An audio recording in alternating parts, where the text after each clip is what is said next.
बुद्धस्य ज्ञानाञ्जनशलाकया चक्षुरुन्मीलितं येन तस्मै श्री गुरवे नमः।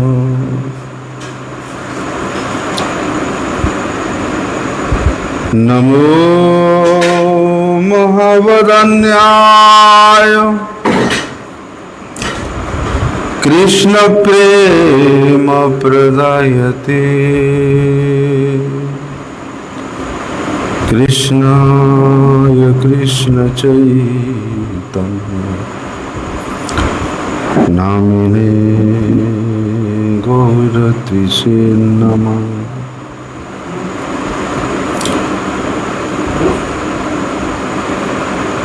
कृष्णोत्कीर्तन गान नर्तन परौ प्रेमामृतांबो निधि धीर धीर जनो प्रिय प्रिय करो निर्मत्त सरो पूजितो।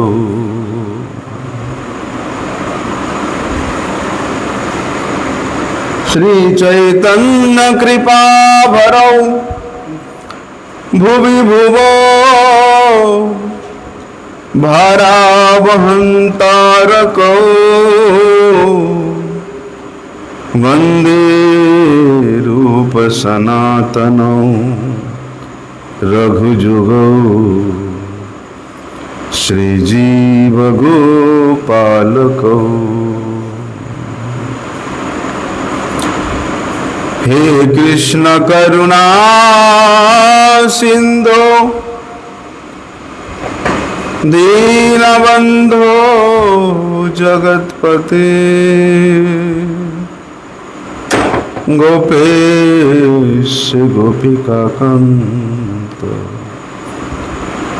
राधाकांत नमस्तुते। तप्त कांचन गौरांगी राधे वृंदावनेश्वरी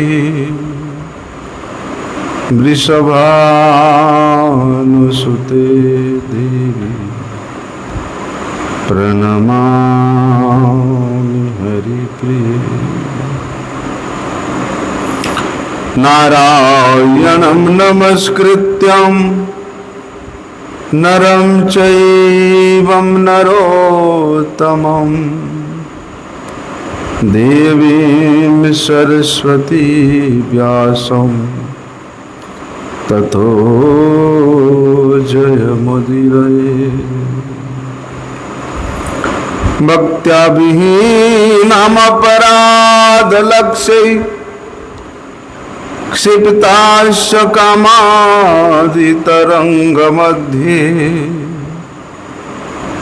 कृपामयी त्वां शरणं प्रपन्नं वृन्दे नमस्ते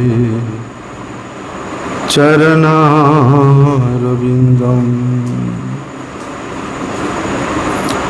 पतित पावन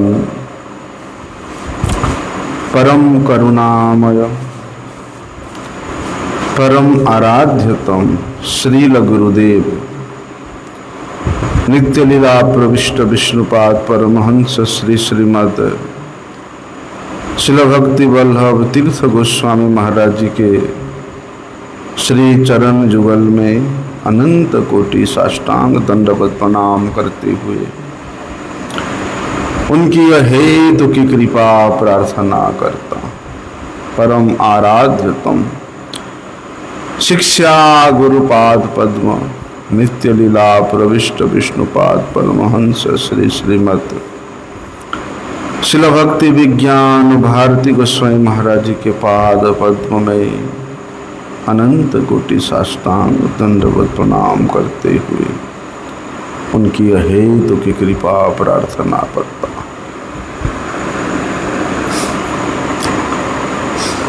परम करुणामय भक्त वत्सल भक्त प्रेम के वशीभूत रहने वाले और चिरकाल से जिस ब्रज प्रेम रूप संपत्ति को नहीं दिया गया था, उस महान संपत्ति के दाता महावदान्य भगवान श्री गौर सुंदर जी के प्राणाधिक प्रियतम भक्त वृंदों के सेवा रूप माधुर्य से समृद्ध परम मधुर चरितामृत हम सभी को अत्यंत श्रद्धा के साथ सचेष्ट श्रवण करना चाहिए, पुनः पुनः अनुशीलन करना चाहिए। क्यों? क्योंकि इसके अलावा, इसके बिना अर्थात भगवत भक्तों के चरित्र को बार बार अनुसरण किए बिना भक्ति क्या वस्तु है हम लोग नहीं समझ सकते हैं। इसलिए भक्त चरितामृतों का आस्वादन करते करते ही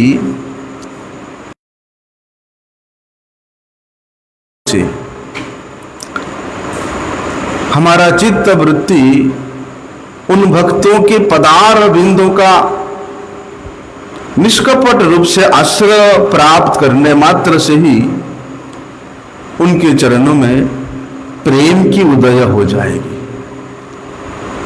इसलिए जब तक भगवत भक्तों के चरणों में प्रेम की उदय नहीं होता, तब तक भक्त वत्सल भगवान की कृपा दृष्टि हमारे ऊपर कभी भी नहीं पड़ती। और प्रत्येक मनुष्य का उद्देश्य क्या है? भक्त वत्सल भगवान के प्रीतिभाजन होना, उनके एक छोटे से सेवक के रूप में अपने आप को उनके चरणों में समर्पित करना। इसलिए आज के इस परम पावन तिथि में भगवान के अत्यंत प्रियजन श्री गोपाल भट्ट गोस्वामी जी का आज तिरुभाव तिथि पूजा महामहोत्सव है।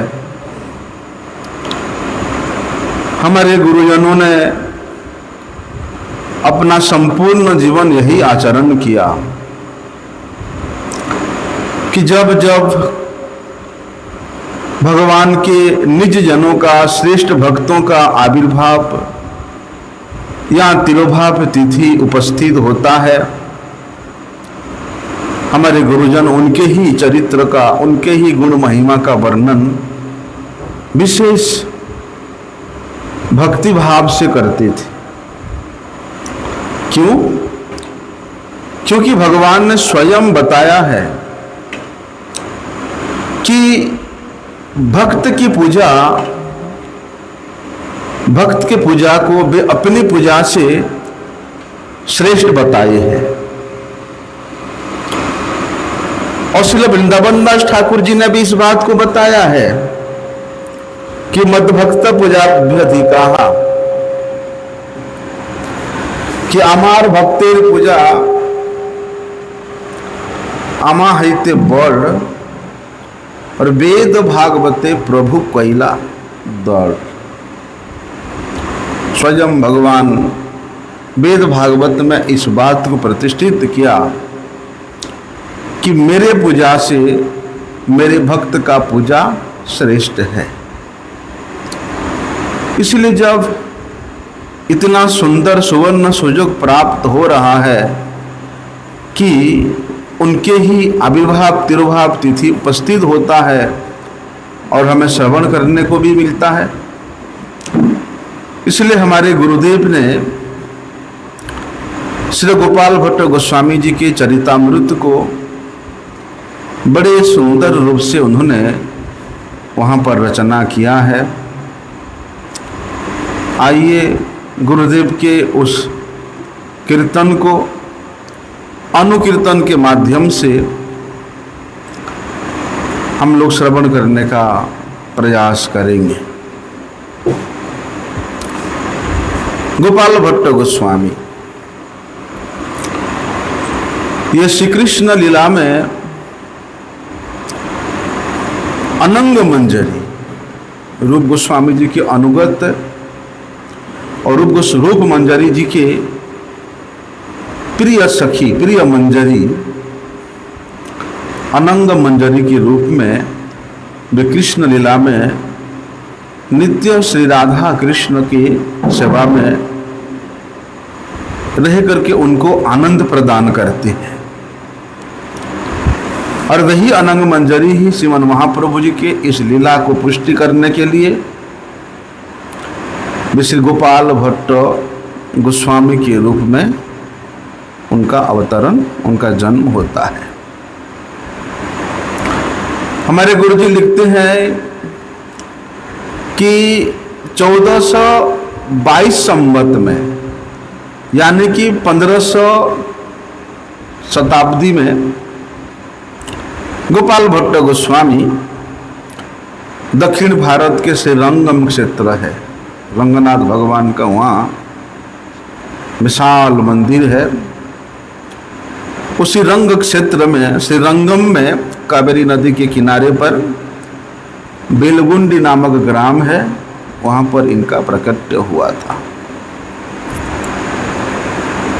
बोलते हैं गोपाल भट्ट गोस्वामी जब छोटे से शिशु थे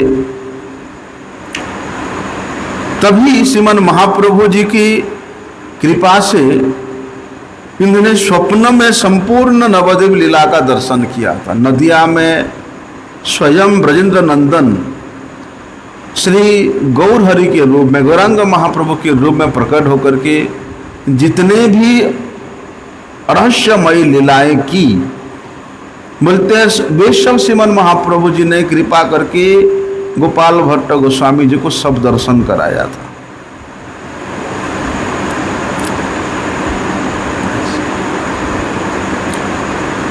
देखो, है कृष्ण लीला का पार्षद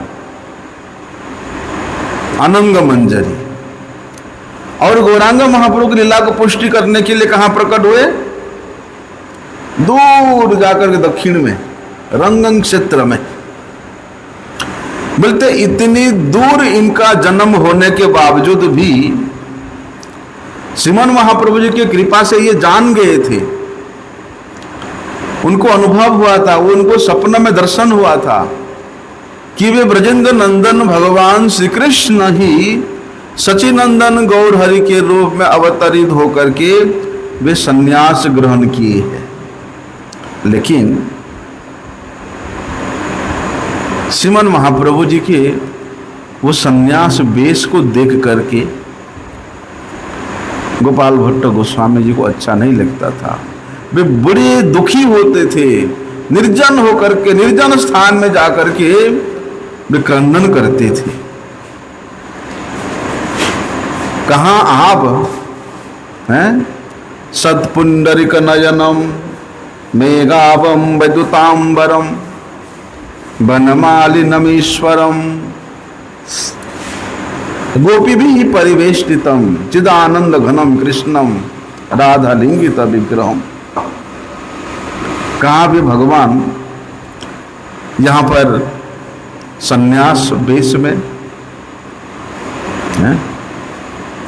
वेणुम कोलम तव रमिंद दलाज ताक्ष्यम बरहावतम सम असितांबुद सुंदरांगम कंदर्प कोटि लावण्य।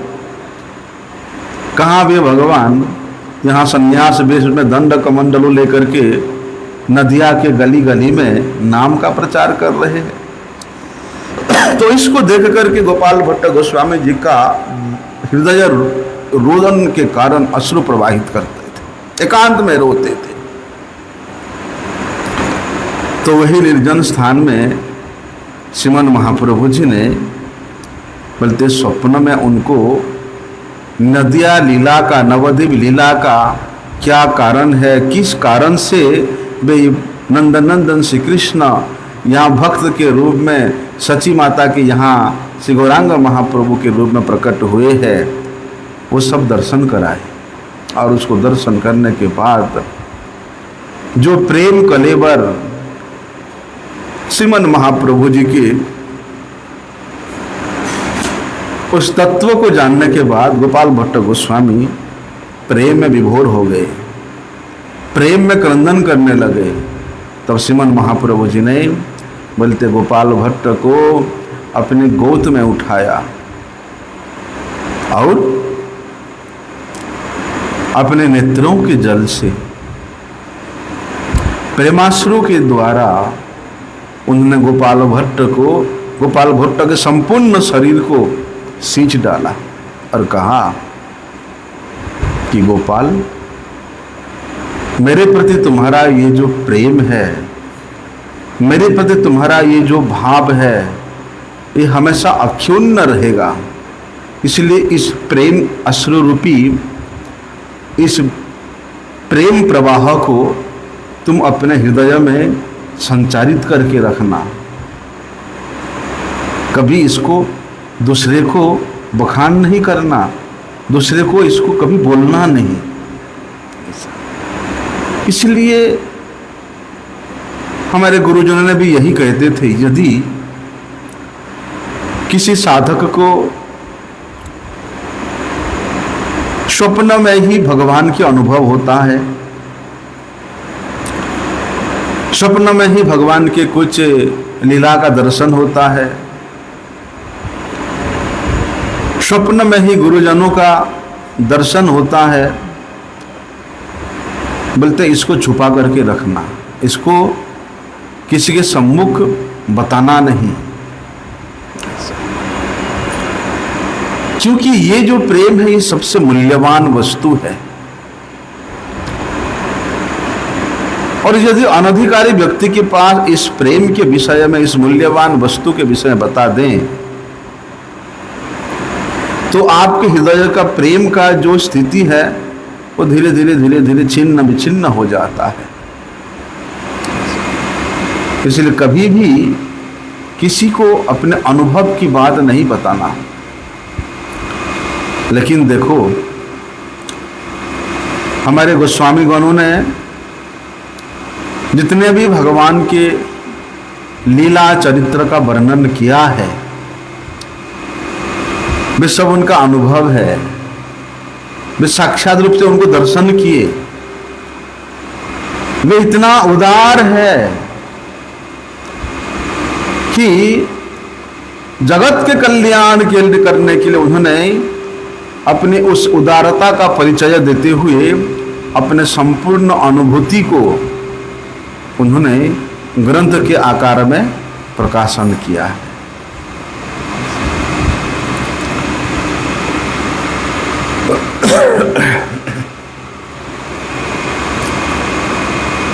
तो श्रीमन महाप्रभु जी 1433 संवत में दक्षिण यात्रा के समय में वे रंग क्षेत्र में उनका पदार्पण हुआ था, श्रीरंगम में। और उस समय श्रीरंगम मंदिर के, श्रीरंगनाथ मंदिर के एक प्रमुख पुजारी रामानुजीय वैष्णव, जिनका नाम था वेंकट भट्ट, वे श्रीमन महाप्रभु जी के इतना अद्भुत और परम माधुर्यमय स्वरूप को देख करके उनके मन में महाप्रभु जी के प्रति अत्यंत श्रद्धा और सम्मान का भाव प्रकट हुआ, जिसके कारण वेंकट भट्ट ने श्रीमन महाप्रभु जी से प्रार्थना किया कि प्रभु आप कृपा करके इस गरीब की कुटिया में रहिए, इस गरीब की कुटिया में ही आपका रहने का कृपा हो तो मैं धन्याति धन्य हो जाऊंगा। महाप्रभु जी देखते हैं कि वेंकट भट्ट एक, उसको बंद कर देना अंदर वाला दरवाजा को, और इसको खोल दो, कि एक निष्ठावान वैष्णव है। और रंगनाथ भगवान का प्रमुख पुजारी जब प्रार्थना कर रहे हैं तो उन्होंने वेंकट भट्ट के निमंत्रण को स्वीकार किया। वास्तव में लीला क्या है, श्रीमन महाप्रभु जी ने अपने पार्षद गोपाल भट्ट के आविर्भाव की बात को जान करके और उनके संबंध में संबंधी होने के कारण उनके माता पिता, उनके चाचा चाची जो भी है, गोपाल भट्ट महाप्रभु जी का पार्षद और गोपाल भट्ट जी के संबंध में संबंधित होने के कारण बोलते उनके माता पिता इत्यादि को कृपा करने के लिए श्रीमन महाप्रभु जी का श्रीरंगम में उनका शुभागमन हुआ था। और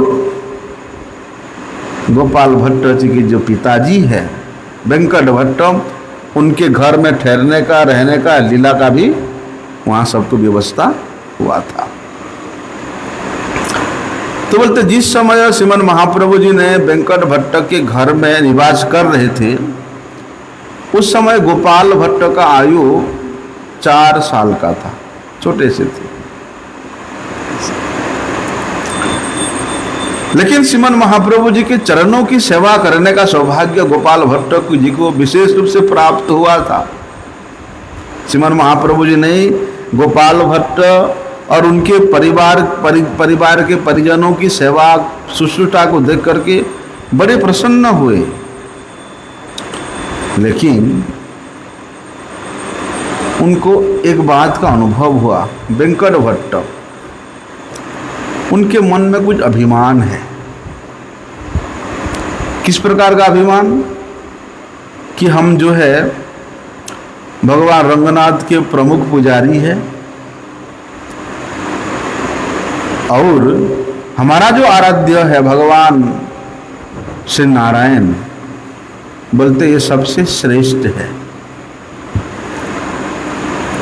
बोलते भगवान नारायण ही सर्वोत्तम आराध्य है।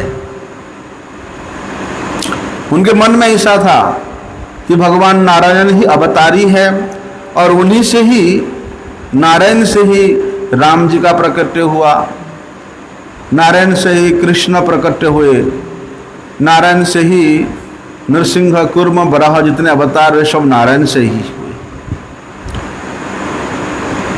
क्यों ऐसा भाव था? बोलते हैं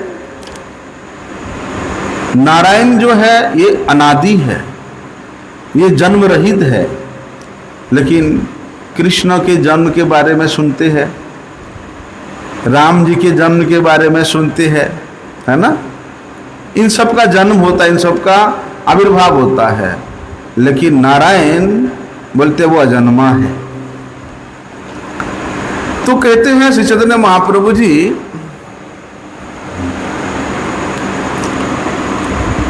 कि श्री चैतन्य महाप्रभु ये हमारे जो प्रभु है श्री नारायण, बोलते उनके ही एक छोटा सा अवतार का आराधना करते हैं। नारायण जी के छोटा सा एक अवतार कृष्ण, बोलते उनका आराधना करते हैं। जबकि मैं स्वयं इन सब अवतारों के परम अवतारी भगवान नारायण का आराधना करते हैं। भगवान तो भैया दर्पहारी है, जिसके प्रति भगवान कृपा करना चाहते हैं सबसे पहले उसके दर्प को, उसके अभिमान को भगवान सबसे पहले नाश करते हैं। और स्वयं श्रीमन महाप्रभु जी वे वेंकट भट्ट के उस अभिमान को, उस अहंकार को दूर करने के लिए एक दिन मजाक मजाक में वे वेंकट भट्ट से कहते हैं, देखो भाई वेंकट, तुम्हारे जो आराध्य से नारायण है, बोलते उनके समान ऐश्वर्य और न किसी भी अवतार में नहीं है। और तुम्हारी आराध्या लक्ष्मी देवी, वे तो साक्षात ऐश्वर्य के मूर्तिमंत स्वरूप है। वे तो ऐश्वर्य की तुलना, लक्ष्मी जी का ऐश्वर्य की तुलना किसी के साथ नहीं कर सकती है। और मेरे आराधक का बात करें श्री कृष्ण, बोलते उनका कोई ऐश्वर्य नहीं है, वो तो जंगल के जो फूल है, मोर पंख है, बोलते उसी का ही श्रृंगार करते, उसी का ही धारण करते हैं। और उनके परिवार के बारे में विचार करें, नंद तो एक ग्वाला है, इसलिए ग्वाले के पुत्र है। और ग्वाल बालों के साथ ये क्या करते हैं, जंगल में जाकर के बछड़े चराते हैं। और मेरी आराध्या गोपियां भी, उनका भी कोई ऐश्वर्य नहीं है, वे तो अत्यंत दरिद्रा ग्वालिने हैं। दूध बेच करके, दूध दही इत्यादि बेच करके अपना गुजारा बसरा करते हैं। लेकिन भट्ट जी आपसे एक प्रश्न है। प्रश्न क्या है? इसको जलाना।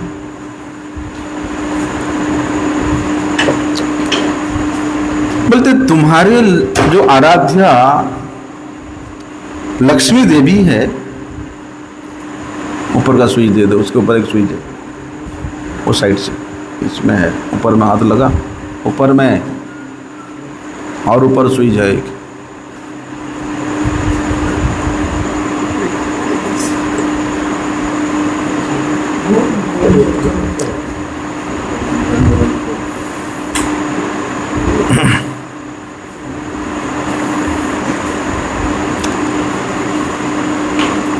तो कहते हैं श्रीमान महाप्रभु जी, वेंकट भट्ट जी, ठीक है आपके आराध्या लक्ष्मी देवी इतनी ऐश्वर्यशालीन है कि उनके समान किसी को तुलना नहीं कर सकते हैं। लेकिन वही लक्ष्मी देवी मेरे आराध्य उस ग्वाल वालों के संग में गौएं चराने वाले नंदनंदन श्री कृष्ण का संग प्राप्त करने के लालसा से, उनके रासलीला में प्रवेश करने के लालसा से वे तपस्या कर रही है वृंदावन के बेलवन में। लेकिन उनको उस रासलीला में प्रवेश करने का अधिकार उनको नहीं मिला। आज तक लक्ष्मी देवी वृंदावन में जमुना के किनारे उस साइट में, पल्ली पार में बेलवन नामक स्थान में तपस्या कर रही है आज तक। क्यों तपस्या की थी? भाई उनके स्वामी भगवान नारायण वे तो सर्वश्रेष्ठ है, सब ऐश्वर्य से परिपूर्ण है। तो उनको छोड़ करके मेरे आराध्य उस ग्वाल वाल कन्हैया का संग प्राप्त करने के लिए इतना लालायित क्यों, इतना तपस्यारत, इतना इच्छा क्यों? तो वेंकट भट्ट जी शासन उत्तर देते हैं, इसमें क्या दोष है? जो लक्ष्मीपति नारायण है, बोलते वही राधापति कृष्ण है। सिद्धांतस्तम भेदेयपि श्री स कृष्ण रूपयो रसेनोत्कृष्यते कृष्ण रूपम ऐसा रस स्थिति ही। साथ साथ एक श्लोक बता दिए, बोलते हैं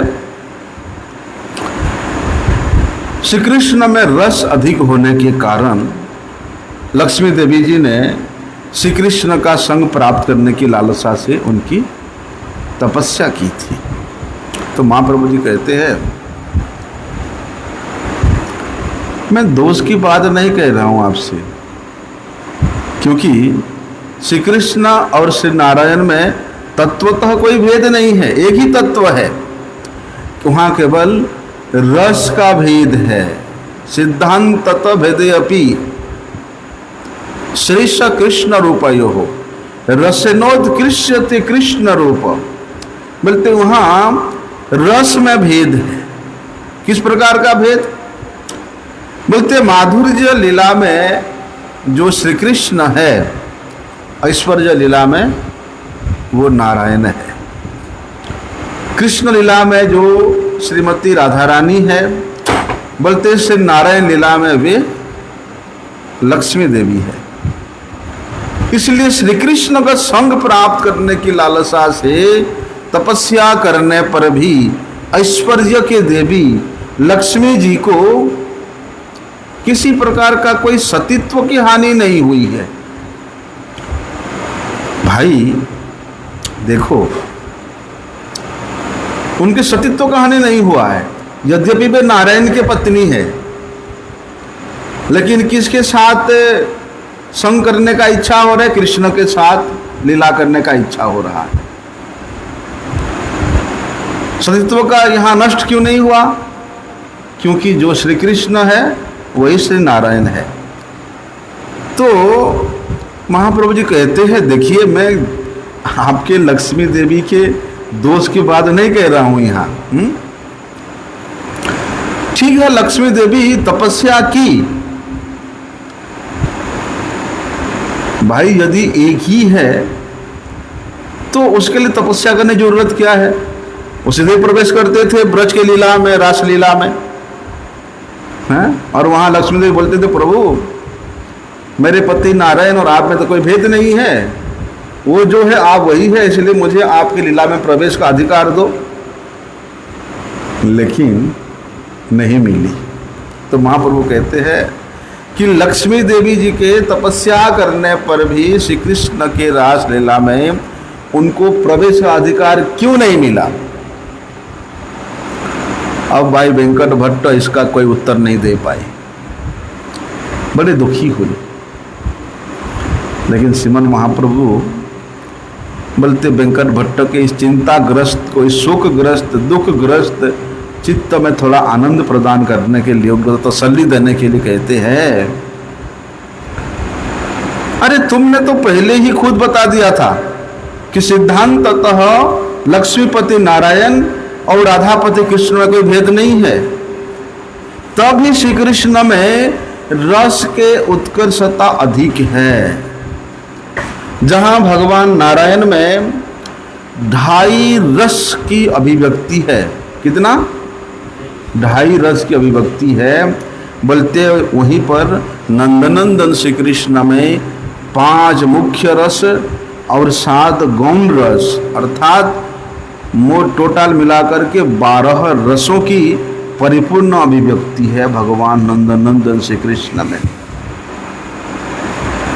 इसलिए उस ऐश्वर्य लीलामय विग्रह भगवान श्री नारायण जी की लीला पुष्टि के लिए ऐश्वर्यमय विग्रह स्वरूपा बोलते श्रीमती लक्ष्मी देवी का स्थिति हुआ है। ऐश्वर्यमय लक्ष्मी देवी, लेकिन वही लक्ष्मी देवी ऐश्वर्यमय होने के कारण, क्योंकि वृंदावन के लीला में यहाँ ऐश्वर्य भाव संपन्न भक्तों का प्रवेश का अधिकार नहीं है। और भाई लक्ष्मी देवी आए अभिमान लेकर के, अरे हम लक्ष्मी देवी हैं, अपने सुंदर बहुत सारे आभूषणों से सुसज्जित होकर के,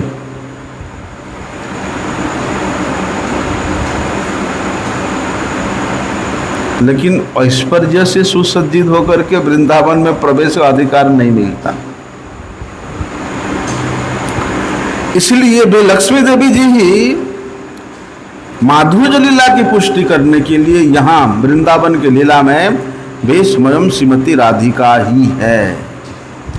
और श्रीमती राधिका जी और उनके जितना भी विस्तार है गोपियां, अर्थात जितना गोपियां है सब कौन है? बोलते सब भगवान के कृष्ण के आश्रय विग्रह है। इसलिए उन कृष्ण आश्रय विग्रह स्वरूपा गोपियों के अनुगत्य के बिना विषय विग्रह से कृष्ण के माधुर्य का आस्वादन कभी भी नहीं हो सकता है। अब देखो स्वयं भोले बाबा, उनका इच्छा हुआ कि हम भी भगवान के साथ जो है रासलीला करेंगे। गए भैया बंसी भट्ट में, देखते हैं भगवान कैसा नृत्य करते हैं गोपियों के साथ में। गोपियों ने रोक दिया, नहीं यहाँ आपका प्रवेश नहीं है। मतलब क्यों भाई? हम शंकर है, महादेव है,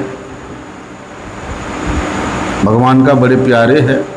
जब वे जन्म लिए हम डमरू लेकर के उनको बड़े आनंदित किया है, हैं?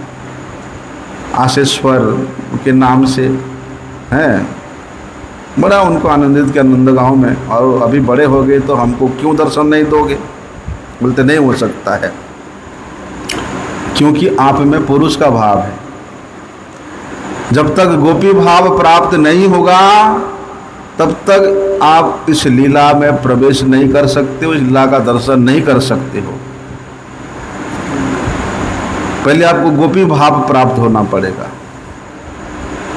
बोले वो बोलते कहाँ से मिलेगा? बोलते वो हमसे मिलेगा।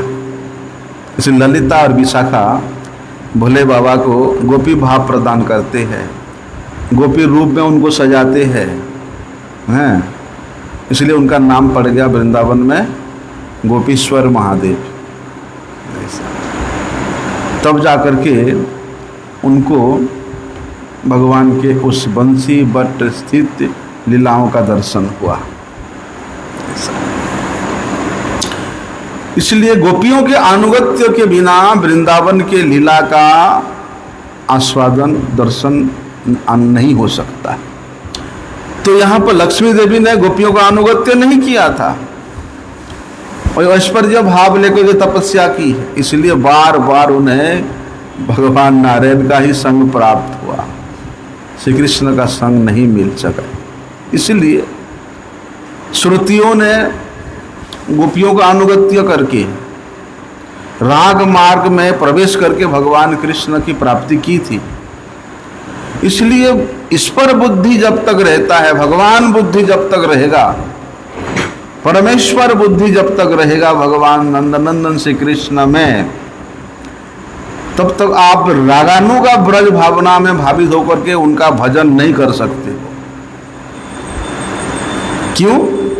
महाप्रभु जी कहते हैं कि भगवान श्री कृष्ण का एक सजीव लक्षण है। क्या है वो? वे अपने माधुर्य से सभी जीवों को अपनी ओर आकर्षित करते हैं। और जहां तक ब्रजवासियों के बात है, बोलते ब्रजवासियों के भाव के अनुसार भावित जब तक नहीं होगे तब तक श्री कृष्ण चरण की प्राप्ति नहीं हो सकती। ब्रजलोकेर भावे पाईते तहार चरण, तारे इस पर करी नाही जाने ब्रजजन। ये ब्रजवासी जन नहीं जानते कि नंद महाराज का जो छोरा है वो षड़ैश्वर्य पूर्ण भगवान है, नहीं जानते। वे अखिल ब्रह्मांड नायक परात्पर परमेश्वर है, नहीं जानते। क्या जानते हैं? कोई उनको पुत्र मान करके उखल से बांधता है, हैं? कोई पुत्र मान करके उसको डांट लगाता है, उसके कान पकड़ता है। कोई सखा मान करके उसके कंधे पे चढ़ जाता है, सखा मान करके अपना झूठा खिला देता है, हैं? ऐसा। इसलिए ऐश्वर्य ज्ञान में यदि आप युक्त है, ऐश्वर्य भाव में युक्त है, तो आपका नंदनंदन श्री कृष्ण से कोई संबंध आप नहीं जोड़ सकते। ब्रजवासियों का जो भाव है, बोलते उन ब्रजवासियों के भाव के अनुसार उनका जो भजन करता है, बोलते ब्रजलोकेर भावे जय करे भजन, सही ब्रजे पाए शुद्ध ब्रजेंद्र नंदन। बोलते वही ही ब्रज में वास्तविक रूप से ब्रजेंद्र नंदन श्री कृष्ण की प्राप्त कर सकता है। अभी देखो रासलीला में जब भगवान अंतर्धान हो जाते हैं तो उनके जो आराध्य गोपियां हैं उनका क्या हालत हुआ था। जमुना के पुलिन में अपने प्रिय कृष्ण का अनुसंधान करते करते विलाप कर रही है। तो कृष्ण का अन्वेषण करते करते गोपियां जब यहाँ पर आए, यहाँ गोवर्धन के पास में है पेठा गांव, वहाँ वे चतुर्भुज रूप धारण करके बैठे हुए हैं। गोपियां नारायण का संग प्राप्त तो करना दूर की बात है, बोलते वहाँ ठहरे भी नहीं है। अरे ये तो नारायण है, नमस्कार, प्रणाम, चल दिए आगे। लेकिन जब श्रीमती राधा रानी विलाप करती करती वहां पहुंची तो वहां नारायण का जो 4 हाथ है, 4 भुजाएं हैं, बोलते 2 भुजाएं उनके श्रीअंग में प्रविष्ट हो जाता है। अर्थात राधा रानी के सामने श्री कृष्ण अपने आप को छुपा करके नहीं रख सकते हैं। तो वही चतुर्भुजधारी नारायण बोलते श्रीमती राधा रानी के आते ही वे द्विभुज रूप में प्रकट हो जाते हैं। आज भी यहाँ पैठा गांव में जाना, वहाँ दर्शन करना, चतुर्भुज नारायण का मंदिर है, वहाँ भगवान चतुर्भुज रूप में वहाँ विराजमान है। ऐसा इसलिए वहाँ पर श्रीमन महाप्रभु जी वेंकट भट्ट जी को कहते हैं, भट्ट जी नंदन नंदन श्री कृष्ण ही अवतारी है, और आपका जो नारायण है अर्थात राम, नरसिंह, वराह जितने भी अवतार हुआ है वे सब भगवान नंदन नंदन श्री कृष्ण के ही अंश है। जार भगवत्ता होते अन्येर भगवत्ता, स्वयं भगवान शब्देर ताहते ही सत्ता। एते चांस कला पुंस कृष्णस्तु भगवान स्वयं, इंद्रारिर व्याकुलम लोकम मृयंती जुगे जुगे। बोलते कि जिनके भगवत्ता के दूसरे की भगवत्ता होती है, जैसे चंद्रमा, चंद्रमा का अपना स्वयं का कोई भी आलोक नहीं है। सूर्य के आलोक के आलोकित होकर के वे अपने आलोक सुशीलता स्वरूप आलोक यहाँ प्रकाशित करती है। उसी प्रकार जितने भी अवतार हुआ है, असंख्य अवतार हुआ है, वे असंख्य अवतार बोलते हैं नंदन नंदन श्री कृष्ण के भगवत्ता से ही प्रकाशित होता है। और भगवत्ता क्या है? भग मतलब ऐश्वर्य, बत्ता मतलब उसका जो मालिक है। कौन सा ऐश्वर्य? बोलते समग्रस्य ऐश्वर्यस्य वीर्यस्य यशस्य श्रीय ज्ञान और वैराग्य, ये जो 6 प्रकार का ऐश्वर्य है, इति इंगना, ये 6 प्रकार के ऐश्वर्य से जो परिपूर्ण है, जो पूर्ण वस्तु है, वे भगवान है। तो उन नंदनंदन श्री कृष्ण के इस परिपूर्ण भगवत्ता से बोलते अलग अलग जितने भी अवतार हुए सबके भगवत्ता का प्रकाशन होता है। अर्थात इन सब की सत्ता नंदनंदन श्री कृष्ण के सत्ता पे ही अधिष्ठित रहता है। अभी देखो भगवान श्री चैतन्य महाप्रभु जी की कृपा से और उनके संग के प्रभाव से वेंकट भट्ट और उनके भाई प्रबोधानंद सरस्वती, वेंकट भट्ट के छोटे भाई है प्रबोधानंद सरस्वती, और वेंकट भट्ट के पुत्र गोपाल भट्ट गोस्वामी और इनके परिवार के जितने भी सदस्य हैं, ये सब के सब श्री लक्ष्मी नारायण जी के उपासना को छोड़ करके ये संपूर्ण रूप से श्री राधा कृष्ण के उपासना में लग गए और वे राधा कृष्ण के एकांतिक भक्त बन गए। तो गोपाल भट्ट गोस्वामी, इनके जो चाचा थे प्रबोधानंद सरस्वती, ये भी त्रिदंडी यति है। आजकल बड़ा कंट्रोवर्सी चल रहा है। आपके जो हरिवंश संप्रदाय वाले हैं, कि वो लोग बोलते हैं गोपाल भट्ट, ये जो प्रबोधानंद सरस्वती हमारा है और उनके द्वारा जितना रचित ग्रंथ सब हमारा है। इसलिए प्रबोधानंद सरस्वती जी के आगे वो लोग लिखने लगे श्री हित प्रबोधानंद सरस्वती। इनके जो ग्रंथ रचित ग्रंथ है वृंदावन महिमामृत, श्री हित वृंदावन महिमामृत, श्री हित राधा सुधा नदी। मतलब गौड़ियों गणों के सबको चुराते चुराते गौड़ियों के आचार्य को भी चोरी करने का प्रयास चल रहा है। ऐसा आजकल वृंदावन में बड़ा कंट्रोवर्सी चल रहा है इसके बारे में। अभी कुछ दिन पहले प्रबोधानंद सरस्वती जी का तिरुभाव तिथि था। महाराज बड़े बड़े धर्म सभा हुए, बड़े बड़े पंचायत हुए, लेकिन उनका स्वभाव है दूसरे संप्रदाय ग्रंथ को चोरी करना, अपने संप्रदाय कुछ तो है ही नहीं। ऐसे भी मैंने सुना वो लोग जो 84 का पाठ करते हैं, वो 84 में से भी 18 पद जो है वो कुंभन दास जी का रचना किया हुआ है। और अभी ये लोगों ने क्या किया, बोलते हैं प्रबोधानंद सरस्वती इनके दादा गुरु है, किसके? श्री हृदय हरिवंश के।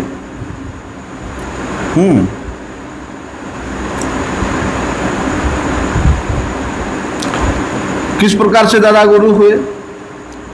प्रबोधानंद सरस्वती पाद जी के शिष्य हुए गोपाल भट्ट गोस्वामी, और गोपाल भट्ट गोस्वामी के शिष्य हुए ये हित हरिवंश। क्या हुआ, ये हरिवंश जी हरिराम व्यास नाम था इनका। ये पान खाते थे। मैं इस बात को ऑनलाइन बोल रहा हूँ आज, क्योंकि मेरी कथा ज़्यादा लोग नहीं सुनते हैं। ये पान खाते थे, एकादशी को भी पान खाते थे। अभी गोपाल भट्ट गोस्वामी वृद्ध अवस्था में जो उनको बोलते हैं कि भाई देखो, तुम गौड़ीय परंपरा से दीक्षित हुए हो और फिर तुम एकादशी को भी पान खाते हो, पान छोड़ दो। बोलते ठीक गुरुदेव, हम छोड़ देगा। अब दूसरे एकादशी को फिर पान खा के आए गुरु जी के पास। बोलते मैं तुमको बोला पान छोड़ने को, एकादशी को पान क्यों खा रहे हो? बोलते गुरुदेव छूटता नहीं तो मैं छोड़ ही नहीं सकता हूँ। अच्छा तुम पान नहीं छोड़ सकते हो एकादशी को, तो मैं ही तुमको छोड़ देता हूँ। गोपाल भट्ट गोस्वामी जी ने हरिराम व्यास को त्याग दिया। फिर उन्होंने जाकर के तपस्या किया, भजन साधन करके उन्होंने राधा वल्लभ ठाकुर जी को प्रकट किया। तभी से वो हित हरिवंश के नाम से वल्लभ राधा वल्लभ संप्रदाय हो गए। तो अभी ये लोग क्या बोलते हैं, प्रबोधानंद सरस्वती पाद जो है बोलते हैं वो श्री हित हरिवंश के शिष्य है। अपने दादा गुरु को अपने शिष्य का भूमिका में प्रदान कर रहे हैं। कितना बड़ा अपराध है। इसके बारे में आजकल बहुत चल रहा है। जो भी है, गोपाल भट्ट गोस्वामी जी अपने चाचा त्रिदंडी भिक्षु श्री प्रबोधानंद सरस्वती पाद से दीक्षा ग्रहण की थी। हरिभक्ति विलास ग्रंथ में तो इस प्रकार वर्णन है कि भक्ति विलासाम सिनुते प्रबोधानंदस्य शिष्यो भगवत प्रियस्य गोपाल भट्टो रघुनाथ दासम संतो स्वयं रूप सनातनौज। बोलते हैं गोपाल भट्ट जी के जो माता पिता है बड़े महाभाग्यवान है। क्यों? क्योंकि उन्होंने श्रीमन महाप्रभु जी के चरणों को अपने मन से स्वीकार किया, हृदय स्वीकार किया और उनके चरणों में अपने आप को समर्पित कर दिया। यही नहीं, बोलते हैं उन्होंने अपने पुत्र को वृंदावन जाने की आज्ञा भी प्रदान किया। जब गोपाल भट्ट गोस्वामी जी के माता पिता अप्रकट हो गए तो उसके कुछ दिन बाद ही गोपाल भट्ट गोस्वामी वृंदावन के लिए चल पड़े और वहाँ जा करके श्री रूप गोस्वामी और सनातन गोस्वामी जी से मिले। जैसे ही गोपाल भट्ट गोस्वामी वृंदावन आए तो रूप सनातन गोस्वामी जी ने श्रीमन महाप्रभु जी के पास पत्र लिखते हैं। महाप्रभु कहाँ? नीलाचल धाम में। बोलते आपका प्यारा गोपाल यहाँ पहुँच चुका है। महाप्रभु सुनकर बड़े प्रसन्न होते हैं और महाप्रभु पत्र उत्तर लिखते हैं कि देखो अभी ये बच्चा है और बड़े संस्कारी बच्चा है, इसको तुम लोग अपना भाई समझ करके उसको उतना ही प्यार देना। महाप्रभु जी ने प्रत्युत्तर में लेटर लिखा है ऐसा। इसलिए सनातन गोस्वामी जी ने, भले सनातन गोस्वामी जी ने हरिभक्ति विलास ग्रंथ का रचना किया, लेकिन उसका संपूर्ण श्रेय उन्होंने गोपाल भट्ट गोस्वामी को प्रदान किया। रूप गोस्वामी जी ने भी गोपाल भट्ट गोस्वामी जी को अपने प्राणों से भी अधिक प्रिय मान करके उनको श्री राधा रमन जी की सेवा में नियुक्त कर दिया था। और इसी प्रकार गोपाल भट्ट गोस्वामी षड्गोस्वामियों में से एक गिने जाते हैं। बड़े दीनहीन स्वभाव के थे, इसलिए उन्होंने कविराज गोस्वामी जी को बता दिया कि प्रभु हमारा नाम जो है आप चैतन्य चरितामृत में हमारे कुछ लिखना नहीं। इसलिए कविराज गोस्वामी जी ने उनके बात को खंडन नहीं कर पाए, उल्लंघन नहीं करते हुए गोपाल भट्ट गोस्वामी जी के चरित्र का वर्णन विशेष रूप से नहीं किया, केवल एक दो जगह में उनके नाम का उल्लेख मात्र किया है। तो जीव गोस्वामी जी ने षड संदर्भ में इस प्रकार उल्लेख किया है कि गोपाल भट्ट गोस्वामी जी के द्वारा लिखे गए ये जो ग्रंथ है, संदर्भ है, उसी संदर्भ को आधार बना करके मैंने, अजीब गोस्वामी बोल रहे हैं, मैंने षड संदर्भ लिखा है। इसलिए गोपाल भट्ट गोस्वामी जी ने सत्क्रिया सार दीपिका नाम के ग्रंथ का रचना किया। महाराज बड़े सुंदर। हमारे गौड़ीय संप्रदायों में जितने भी धार्मिक अनुष्ठान होता है, चाहे वो पूजा हो, अर्चन हो, यज्ञ हो, प्रतिष्ठा हो, सब कुछ को बड़े सुंदर रूप से, विस्तार रूप से सत्क्रिया सार दीपिका नामक ग्रंथ में गोपाल भट्ट गोस्वामी जी रचना किया है।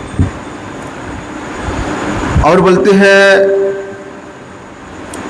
बिल्वमंगल जी का जो कृष्ण कर्णामृत है, उसके ऊपर भी इन्होंने टीका लिखा है, टिप्पणी किया है। बड़ी सुंदर टीका है गोपाल भट्ट गोस्वामी जी का टीका कृष्ण कर्णामृत के ऊपर बहुत सुंदर है। बोलते हैं श्रीनिवास आचार्य जी और गोपीनाथ पुजारी, ये दो जन इनके प्रमुख शिष्यों में से प्रसिद्ध थे। ये गोपीनाथ पुजारी जो है, इनके बारे में एक बात सुनाई देता है इसे कि एक बार गोपाल भट्ट गोस्वामी वृंदावन से हरिद्वार जा रहे थे।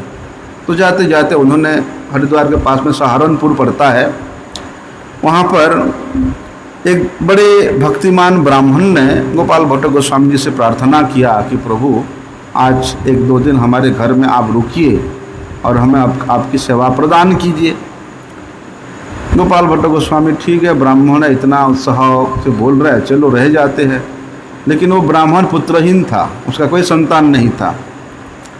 तो गोपाल भट्ट गोस्वामी उस ब्राह्मण के हृदय को बाप जान गए कि इसका मन में कुछ संतान प्राप्ति करने का इच्छा है।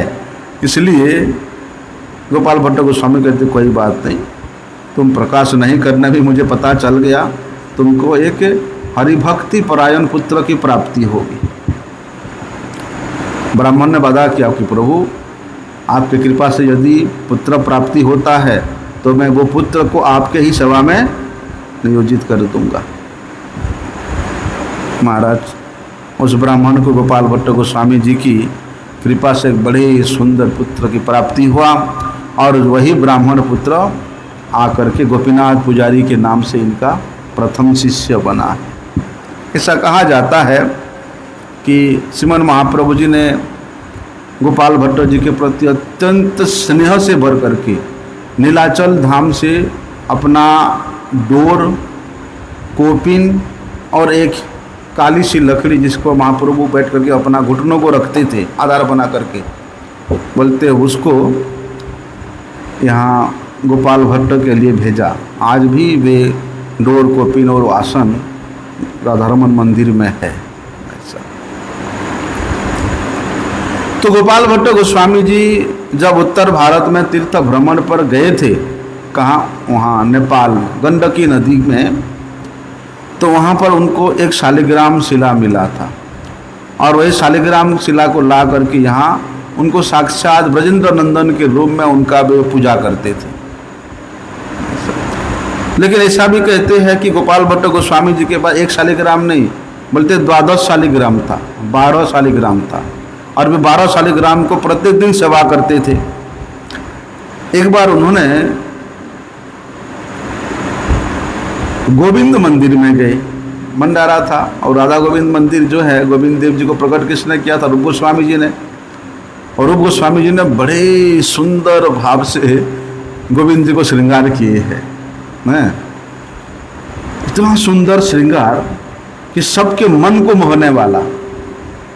ऐसा वर्णन करते हैं भक्ति विनोद ठाकुर जी कि गोविंद विग्रह धरी तथाय आछेन श्रीहरि, त्रिभंग भंगिमा रूप वंशीधारी अपरूप, अलका तिलक शोभा पाए। बोलते कैसी, अगर कोई वृंदावन जाता है तो जाओ, कोई बात नहीं, लेकिन वृंदावन के निकट जो केसी घाट है वहाँ मत जाना। क्यों? क्योंकि केसी घाट के किनारे पे ही गोविंद विग्रह धरि आछेन श्रीहरि, बोलते गोविंद विग्रह धारण करके श्रीहरि वहाँ पर विराजमान है। यदि तुम्हारा दृष्टि उनके पास पड़ गया तो तुम्हारा संसार नाश हो जाएगा। जेव नाको वृंदावने केसी तीर्थ घाटे रसकाश, गोविंद विग्रह धरी तथाय आछेन श्रीहरि, मुखे बंकी मझास।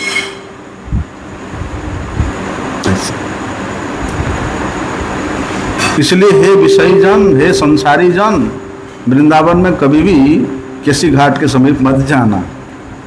उनका दर्शन करोगे तो वहीं रह जाओगे। तुम्हारा घर के प्रति, संसार के प्रति जो आसक्ति है, अभी भैया शादी किया, बच्चे छोटे छोटे हुए हैं, उनको पालना है, पोसना है, ऐसा विचार है तो मत जाना, क्योंकि वे इस प्रकार आकर्षण से युक्त है। अगर तुम्हारा दृष्टि पड़ गया तो तुम वहीं के वहीं रह जाओगे। अच्छा, जब हम पहले शुरू में मठ में आए ना, तो ये भजन बहुत सुनते थे, और बार बार जाते थे वहाँ पर गोविंद जी का मंदिर में प्राय रोज ही जाते थे ये भजन सुन करके। तो सोचते थे हमारा तो ऐसा हो नहीं रहा आकर्षण। फिर किसी ने बोला कि नहीं, पीछे में राधा गोविंद जी के मंदिर के पीछे में जो मंदिर है, बोलते वहीं जाना, बोलते वहीं जो पुराना विग्रह वहीं है। यहाँ पर तो मुसलमानों ने तोड़ दिया। गोविंद जी का मंदिर 7 ताला ऊंचा था, सप्त ताला विशिष्ट था, और शिखर में महाराज 50 मन घी जल लगने वाला इतना बड़ा प्रदीप था, पत्थर का प्रदीप बना हुआ था, और 50 मन घी वहाँ डाल करके प्रदीप जलाया जाता था। और उस प्रदीप का जो तेज है महाराज, वो आगरा तक जाता था। आगरा में देखा, अकबर जो चला गया था, औरंगजेब का शासन चल रहा था। अरे हमारे शासन काल में ये हिंदू मंदिर में इतना बड़ा प्रदीप जलेगा, जाओ तोड़ दो उसको। औरंगजेब ने भेजा अपने गुंडों को, वे आकर के महाराज 4 ताला तो तोड़ ही दिया, तीसरी ताला तोड़ने लग गए। ताला मतलब चाबी ताला नहीं ताला मतलब मोहल्ला, इतना महल है ऐसा। 7 फ्लोर था। एक फ्लोर कितना ऊंचा? एक फ्लोर कम से कम ऐसे 50 फीट ऊंचा होगा, इतना विशाल मंदिर। उन्होंने तीसरी फ्लोर को तोड़ना प्रयास किया तो उनके महाराज जैसे ही पत्थर में उनका हथियार लगता, वहाँ से आग निकलने लग गया, सब छोड़ छाड़ करके भाग गए। पुजारियों ने पहले ही गोविंद जी को जयपुर के यहाँ जयपुर में पधारे दिए थे, इसलिए गोविंद जी जो है मूल रूप से जयपुर में है। गोपीनाथ जी भी वहाँ चले गए, मदन मोहन जी करौली चले गए, ऐसा। तो जो भी है, एक सुंदर बात है वहाँ। गुरु जी कहते हैं वहाँ पर रूप गोस्वामी जी के वहाँ दर्शन करने गए थे भंडारे में, और देखते इतना सुंदर श्रृंगार हुआ है गोविंद जी का, तो उनके मन में दुख हुआ। मेरे पास तो शालिग्राम शिला है, अगर इस प्रकार का स्वरूप, इस प्रकार का मूर्ति विग्रह मेरे पास भी होता तो मैं भी इतना सुंदर करके उनको श्रृंगार करता, उनको सजाता। भगवान तो अंतर्यामी है भैया, अपने भक्त के हृदय के भाव को जान गए। और बोलते हैं गोपाल भट्ट गोस्वामी जी ने वो जो 12 शालिग्राम को सारा दिन सेवा करके रात को सजन दे दिया, और वे शयन करने के लिए चले गए। दूसरे दिन सुबह उठ करके जब शालिग्राम जी को उठाने आए, सेवा करने आए, तो देखते हैं वो 12 शालिग्राम में से एक शालिग्राम जो है विग्रह के रूप में खड़े।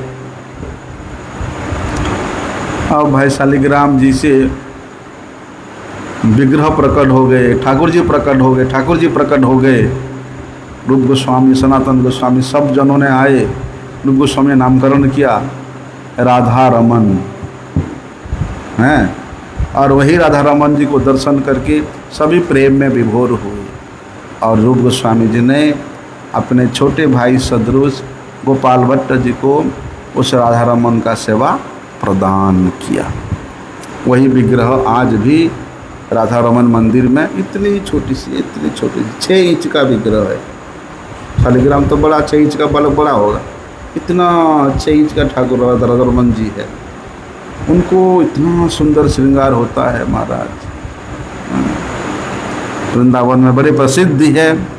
जो भी है आज के दिन में 1507 संवत में या 1531 सन में ये श्रावण मास की कृष्णा पंचमी को यहाँ पर राधारमन मंदिर में ही पास में बाजू में उनका भजन कुटीर गोपाल भट्ट गोस्वामी जी का, वहीं पर भजन करते करते उन्होंने इस जागतिक लीला का संवरण किया। कभी भी जाना, राधारमन के दर्शन करने से पहले गोपाल भट्ट गोस्वामी जी के समाधि मंदिर में जाना। महाराज हम लोग जाते थे पहले, जब वृंदावन में रहते थे, वहाँ इतना शांति मिलता था। घंटों बैठ कर के उनके समाधि के सामने हरिनाम करो, इतना शांति मिलता है, बहुत अच्छा लगता है। इसलिए नित्य प्रति हम लोगों को सर्वगोस्वामी अष्टक पाठ करना चाहिए। कृष्णोत्कीर्तन गान नर्तन परो प्रेमामृताम्बो निधि, इन्हीं सर्वगोस्वामियों ने ही आचरण किया। संख्या पूर्वक नाम गान नति विहि कालावशान कृतो निद्राहार विहार कादि विजितो चात्यंत दिनचयो राधा कृष्ण गुणस्मृतेर मधुरिमानंदेन सम्मोहितो वंदे रूप सनातन श्रीजीव गोपाल वंशा कल्पतरुभ्यः पतितानं पावनेभ्यो वैष्णवेभ्यो नमो नमः।